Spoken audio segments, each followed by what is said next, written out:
Today on The Preacher and the Teacher. Several years ago, over breakfast, Dick Cleary and I met and discussed the topic of education.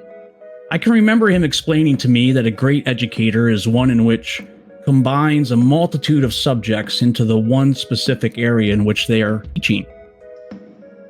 This certainly is not just part of his philosophy of education, but exemplified in his own life. As you know, Dick Cleary and Lanny Kilgore both have a love for knowledge and learning. Today on The Preacher and the Teacher, we consider the topic of education.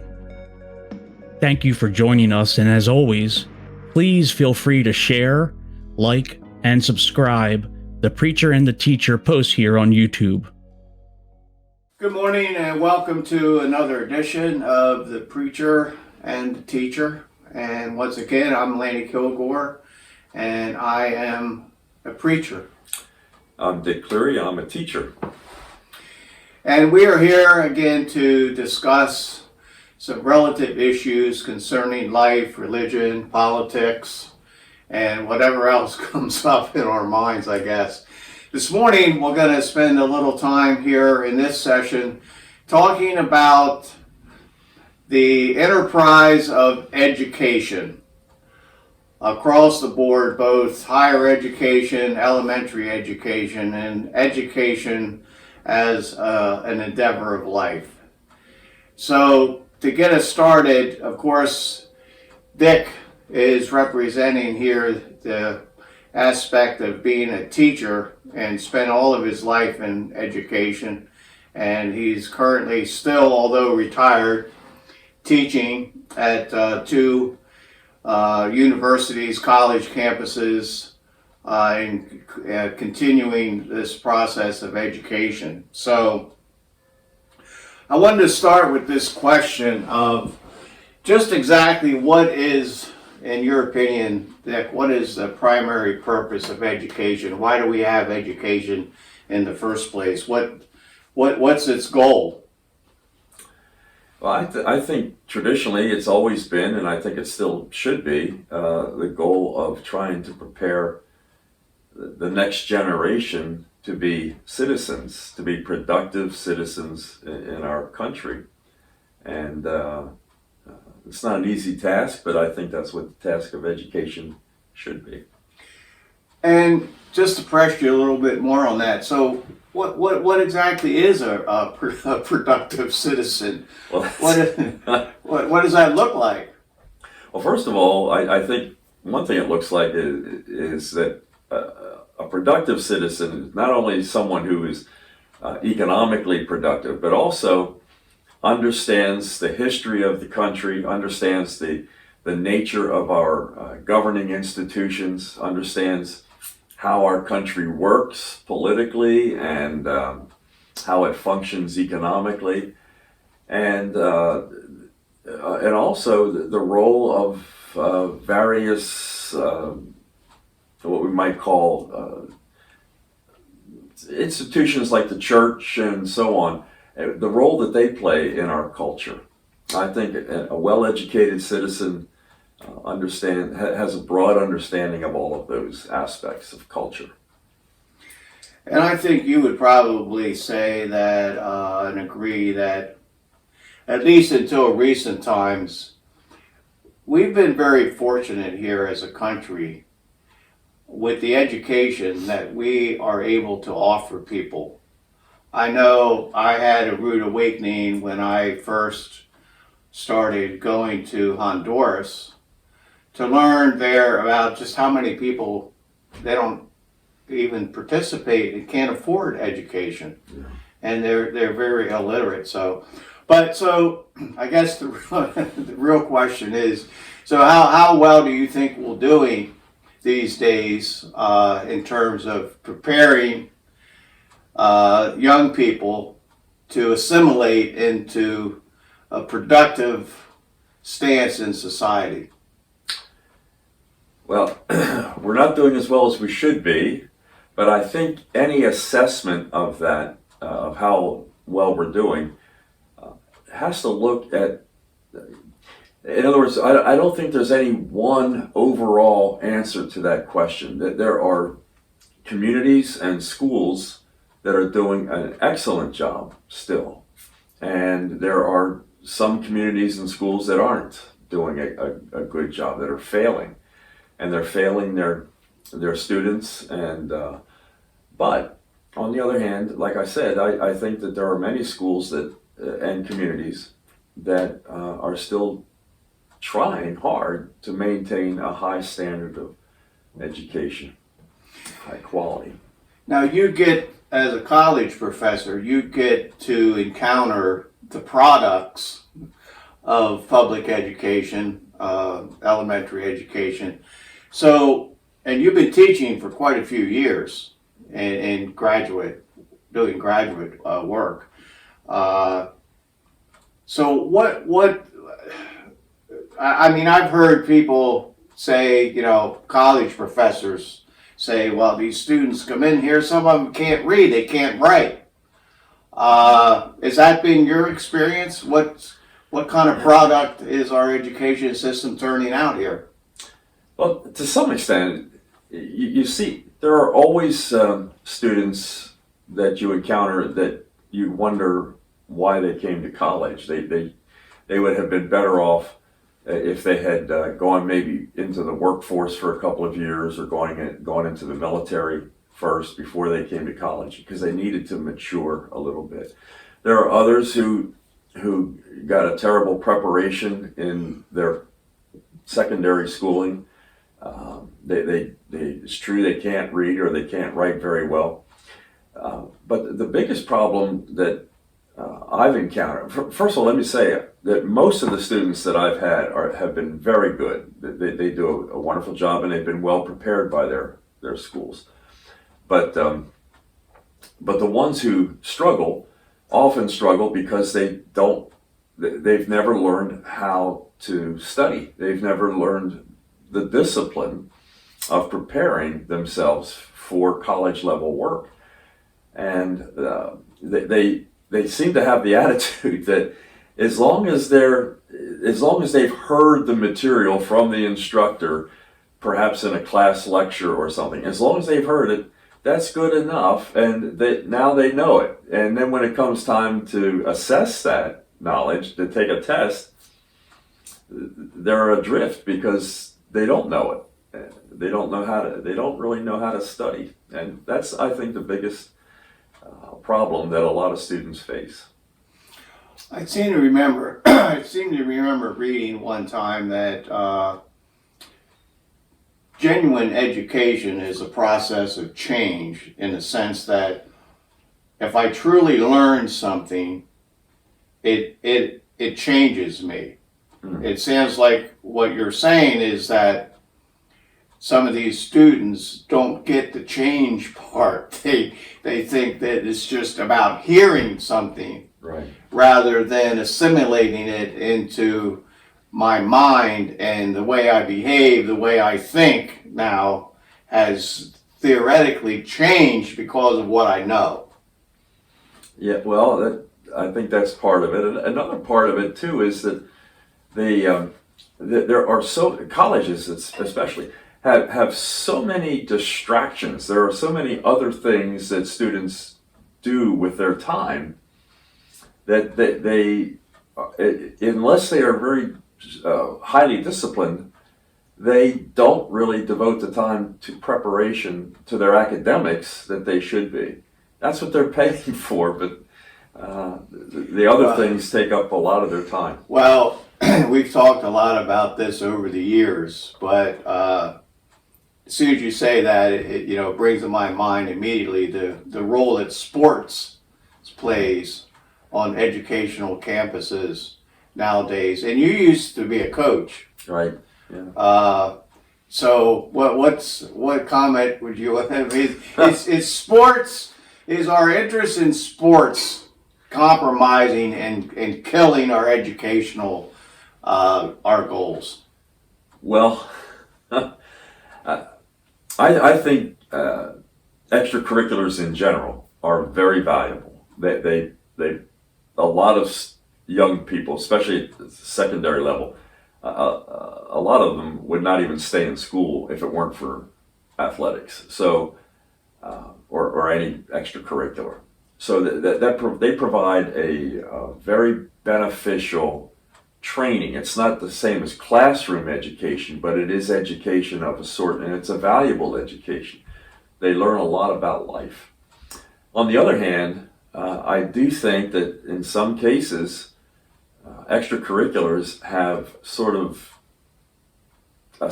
taken over the schools to some extent. I know this is going to sound like I'm complaining, and I guess maybe I am, but I think that in many cases the message that is sent to students, because they can, anything they do, it seems to trump being in the classroom. So they get out for rehearsals, for plays, they get out for band practice, out of classes. They get out of classes for athletic, not just the contest, but sometimes for practices. And so we're telling students that the least important thing you're doing while you're here is being in the classroom. And these other things are more important. And I think that has taken things a little bit too far. That as valuable as those extracurriculars are, I think it sends the wrong message to students for them to think that is the most valuable thing that they're doing. There's so much we could talk about here in this limited amount of time, but education, I'm sure you would agree, has changed tremendously with the invention of the computer and the internet.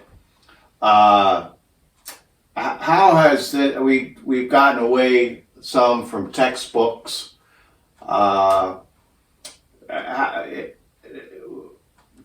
What's your experience or opinion there with regard to how technology has changed education over the years? Well, you're right that it certainly has revolutionized education. Teachers can do so much more. I remember when I was in high school teaching, one of the technological developments was the photocopier, and that just revolutionized what a teacher could do when we were kids, because we had before, if you wanted to provide students with materials, that you had to run them off on a ditto machine or a mimeograph machine, which was very laborious. Photocopiers were great, and then came computers, and that added another level. So did videotape, and being able to show videotape it to students in class. So there's an awful lot of advantages to all of these things, and I think they've been a real blessing if they're used properly. But like anything else, they can be misused, and to some extent, sometimes they are. I think that during the pandemic, the ability to tune in remotely to a classroom, to a teacher, what was a beneficial thing, but it does not replace the value of having the teacher in front of the class and having an in-person encounter. Zoom is great, but it's no substitute for being in the classroom.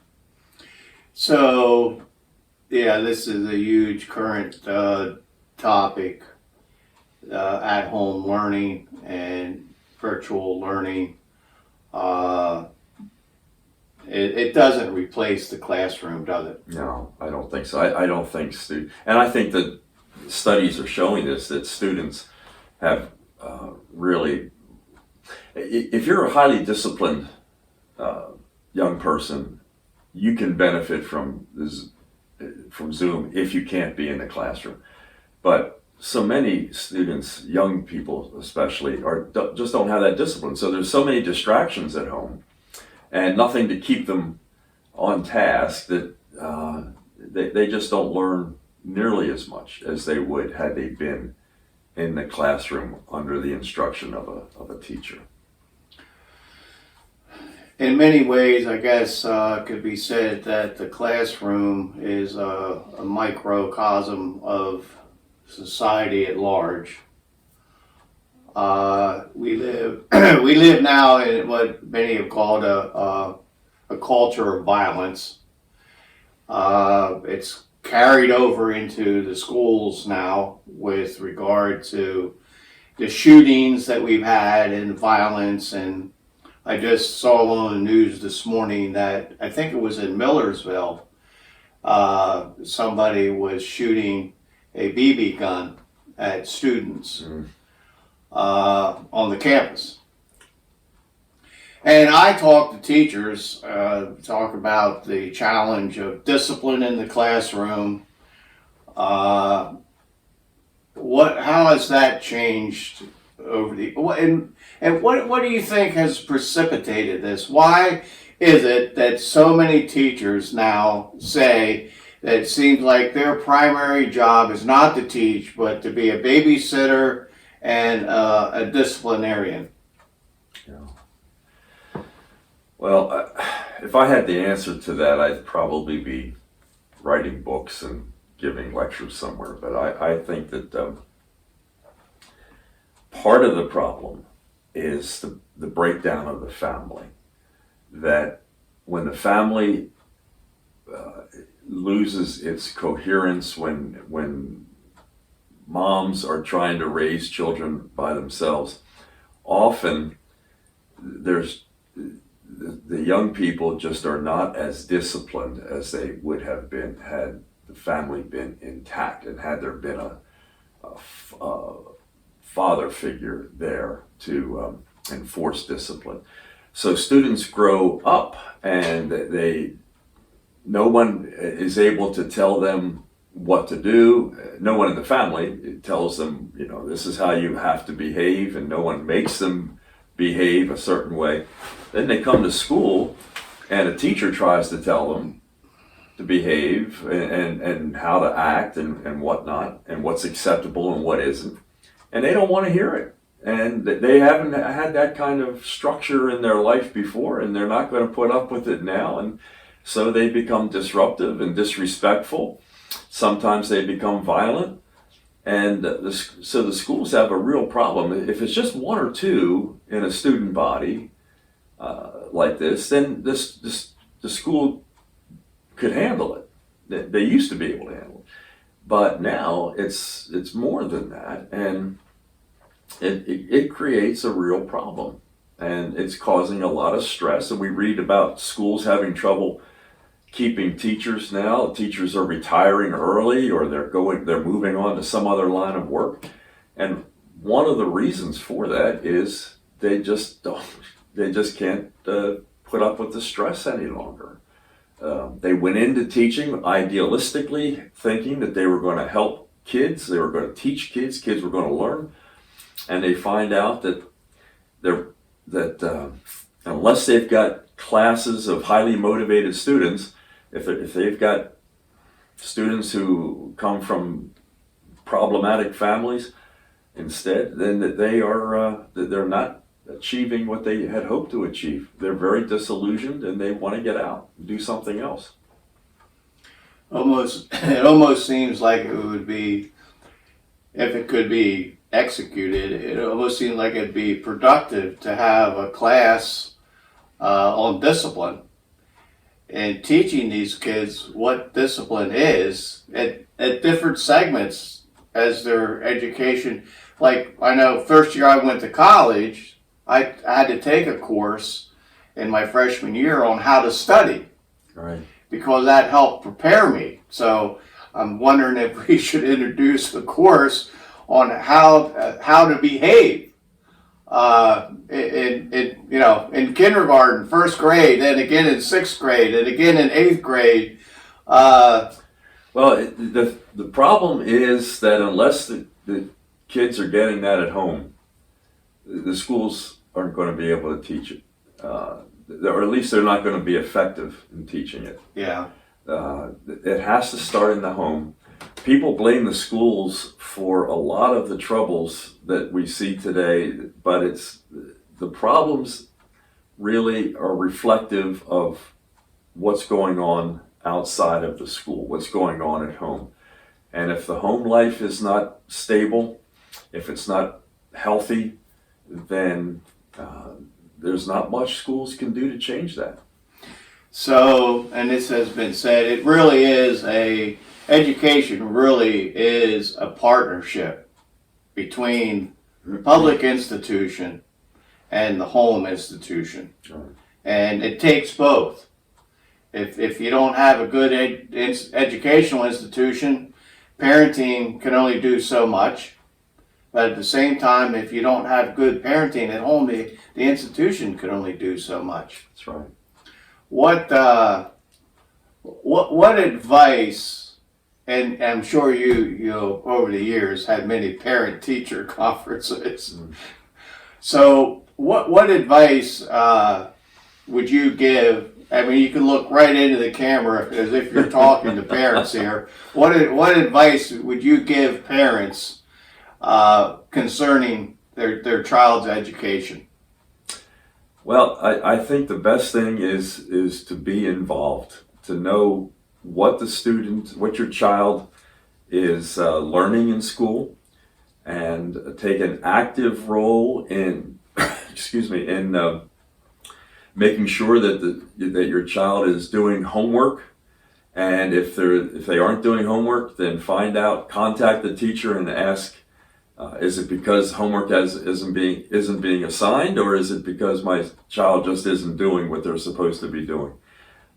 But be proactive in your child's life, and I think that's the best thing you can do.